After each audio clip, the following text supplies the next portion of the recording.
एक समय की बात है।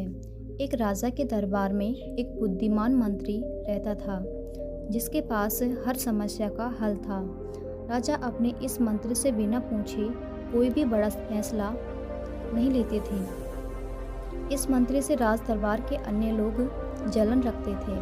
एक दिन राज दरबार में राजा ने अपने इस मंत्री से कहा, तुम इतने बुद्धिमान हो, लेकिन तुम्हारा बेटा तो बेहद मूर्ख है। राजा की ये बात मंत्री को अच्छी नहीं लगी और मंत्री ने राजा से पूछा, महाराज, आप ऐसा क्यों बोल रहे हैं? आखिर आपको ऐसा क्यों लगता है कि मेरा बेटा मूर्ख है?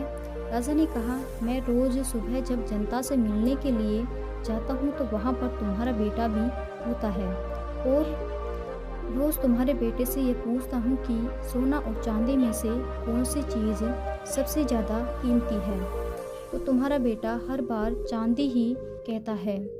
राजा की ये बात सुनकर दरबार में मौजूद लोग मंत्री पर हंसने लगे और मंत्री को बुरा लगा। मंत्री बिना कुछ कहे अपने घर वापस आ गया और घर आते ही मंत्री ने अपने बेटे से पूछा, सोने और चांदी में से क्या मूल्यवान है? बेटे ने फौरन जवाब देते हुए कहा, पिताजी, सोना। मंत्री ने बेटे से कहा, तुम्हें जब पता है कि सोना कीमती धातु है तो तुम क्यों राजा को गलत जवाब देते हो और चांदी को कीमती धातु कहते हो?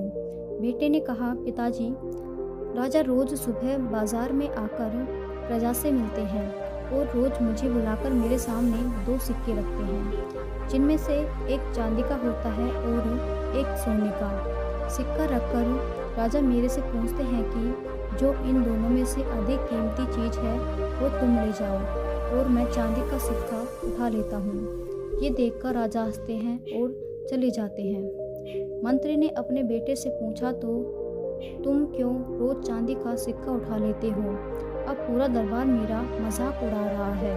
मंत्री की बात सुन बेटा उन्हें अपने कमरे में ले गया और वहाँ पर उसने एक पेटी खोली।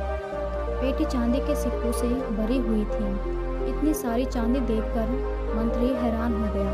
बेटे ने कहा, पिताजी, जो सिक्के राजा मुझे देते हैं ये सब वही हैं। जिस दिन मैंने राजा को सही उत्तर दे दिया, राजा मुझसे ये सवाल पूछना बंद कर देंगे और मुझे रोज़ एक सिक्का मिलना बंद हो जाएगा। ऐसा होने से मेरा नुकसान होगा। अगले दिन मंत्री ने अपने बेटे की चतुराई राजा को बताई और राजा मंत्री के बेटे की चालाकी से बेहद ही प्रभावित हुए और उसे बुलवाकर सोने की मोहरें इनाम में दी।